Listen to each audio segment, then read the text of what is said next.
بسم اللہ الرحمن الرحیم۔ السلام علیکم ورحمۃ اللہ وبرکاتہ۔ محترم ناظرین اور سامعین، میں امید کرتا ہوں کہ آپ تمام حضرات بخیر ہوں گے۔ اللہ تبارک و تعالی آپ سب کو خوشحال رکھیں، عافیت سے رکھیں۔ اس وقت ایک چھوٹا سا واقعہ لے کر آپ کے سامنے حاضر ہوں۔ واقعہ یوں ہے کہ ایک مسافر سفر پر نکلتا ہے اور وہ سفر کی ساری تیاری کے ساتھ نکلتا ہے، ساز و سامان لے لیتا ہے۔ گھوڑے کے اوپر، جس گھوڑے پر وہ سفر کرنا چاہتا ہے، اس کے اوپر ایک خوبصورت زین کس لیتا ہے، لگا لیتا ہے۔ زین اس کو کہتے ہیں کہ گھوڑے کے اوپر کچھ ایسا سامان اور ایسی چیز بنا کر رکھی جائے جس سے آدمی کا پاؤں رک سکے، بیٹھنے کے لیے آسانی ہو اور پکڑنے کی جگہ بن سکے۔ اس کو زین کہا جاتا ہے۔ یہ خوبصورت اور قیمتی زین لگاتا ہے تاکہ سفر میں آسانی ہو۔ اس کا سفر شروع ہوتا ہے، جاتے جاتے ایک گاؤں میں داخل ہوتا ہے۔ گاؤں میں جاتے ہی دیکھتا کیا ہے کہ نماز کا وقت ہو چکا ہے۔ یہ لوگوں سے پوچھتا ہے، دریافت کرتا ہے کہ قریب میں کوئی مسجد ہے۔ لوگ بتاتے ہیں کہ ہاں، یہاں قریب میں ہی ایک مسجد ہے۔ یہ مسجد کی طرف جاتے ہیں۔ مسجد کے قریب پہنچتے یہ دل میں خیال آتا ہے کہ میں نماز ادا کروں گا تو میرے سواری کی، سامان کی اور اتنا قیمتی اور خوبصورت زین کی حفاظت کون کرے گا؟ اسی سوچ میں آگے بڑھتا ہے تو دیکھتا کیا ہے کہ ایک جوان اسی کی طرف دیکھ رہا ہے۔ یہ اس جوان کو بلاتا ہے اور بلانے کے بعد کہتا ہے کہ تھوڑی دیر کے لیے آپ میرے سامان کی حفاظت کر سکتے ہیں، دیکھ بھالی کر سکتے ہیں۔ میں ایک مسافر ہوں، سفر پر نکلا ہوں، مجھے یہاں سے آگے کا سفر ابھی طے کرنا ہے، لیکن نماز کا وقت ہو گیا۔ میں سوچتا ہوں کہ نماز ادا کر لوں۔ جب تک میں نماز ادا کروں، کیا آپ میرے سامان کی دیکھ بھالی کر سکتے ہیں؟ وہ جوان جواب دیتا ہے کہ بلا تکلف، بلا کسی ٹینشن کے آپ جائیں اور نماز ادا کریں۔ میں آپ کے سامان کے پاس، سواری کے پاس کھڑا ہوں، اس کی دیکھ بھالی کر رہا ہوں، اس کی حفاظت کر رہا ہوں۔ آپ نماز پڑھ کے آئیں۔ اس کا دل مطمئن ہوا۔ یہ مسافر وہاں سے سامان اس کے حوالے کر کے نماز کے لیے گیا۔ جب نماز پڑھ کے آتا ہے تو دیکھ کر حیران ہو جاتا ہے، پریشان ہو جاتا ہے کہ سامان ہے، گھوڑا ہے، لیکن وہ خوبصورت اور قیمتی زین نہیں ہے۔ وہ جوان وہ زین لے کر نکل گیا۔ دیکھنے کے بعد پریشان ہوتے ہیں، صبر کرتے ہیں اور صبر کرنے کے بعد بازار کا رخ کرتے ہیں۔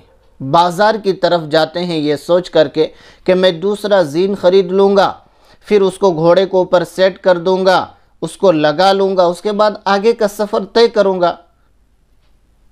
یہ جب بازار جاتے ہیں تو دکانوں میں زین ڈھونڈنا شروع کرتے ہیں۔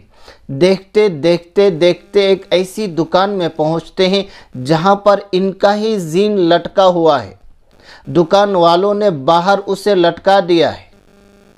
یہ اس دکان پر پہنچتے ہیں اور جانے کے بعد پوچھتے ہیں کہ یہ زین تمہیں کہاں سے ملا؟ وہ دکاندار کہتا ہے کہ ابھی ایک جوان مجھ سے 2 درہم پر فروخت کر کے بیچ کر کے گیا ہے۔ یہ مسافر اپنی پیشانی پر ہاتھ مارتے ہیں اور کہتے ہیں کاش اگر وہ جوان جلدی نہ کرتا تو یہ 2 درہم اس کے لیے حلال ہوتے۔ اس دکاندار نے جب یہ سنا تو پوچھا کہ ماجرا کیا چیز ہے، واقعہ کیا ہوا؟ اس مسافر نے ساری کہانی سنائی اور یہ بتایا جب میں اس کے حوالے یہ پورا سامان کر کے نماز کے لیے جا رہا تھا، اسی وقت میرے دل میں یہ خیال آیا تھا کہ میں جب نماز سے فارغ ہو کر نماز پڑھ کے آؤں گا تو اسے 2 درہم گفٹ کروں گا، ہدیہ کروں گا۔ یہ میرے دل میں خیال تھا اور میں ارادہ بھی کر چکا تھا کہ اسے 2 درہم گفٹ کروں گا۔ اگر وہ جلدی نہ کرتا تو یہ 2 درہم اس کے لیے حلال ہو جاتے۔ اس نے جلدی کی اور یہ 2 درہم اس کے لیے حرام ہو گئے۔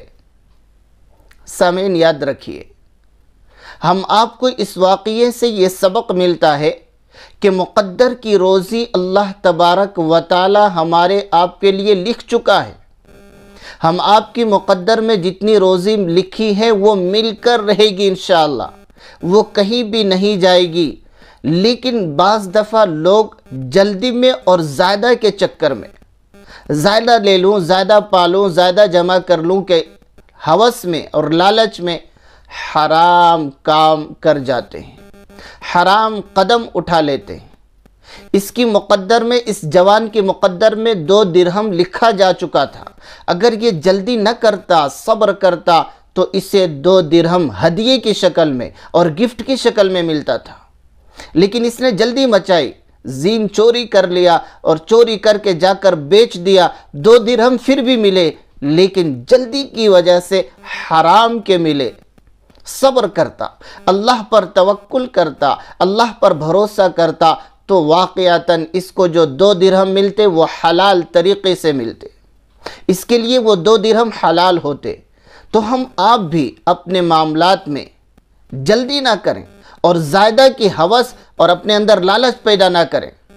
جتنا بھی اللہ تبارک و تعالی ہماری مقدر میں لکھ چکا ہے وہ ہم سب کو مل کر رہے گا، کہیں وہ نہیں جائے گا۔ لیکن شرط یہ ہے کہ صبر سے کام لیں، اللہ تبارک و تعالی کے اوپر بھروسہ کریں اور حلال طریقے اختیار کریں۔ اللہ تبارک و تعالی ہم آپ کو ایسے واقعات پر خوب اچھی طرح سے سن کے سبق لینے کی توفیق عطا فرمائے۔ آمین۔ السلام علیکم ورحمۃ اللہ وبرکاتہ۔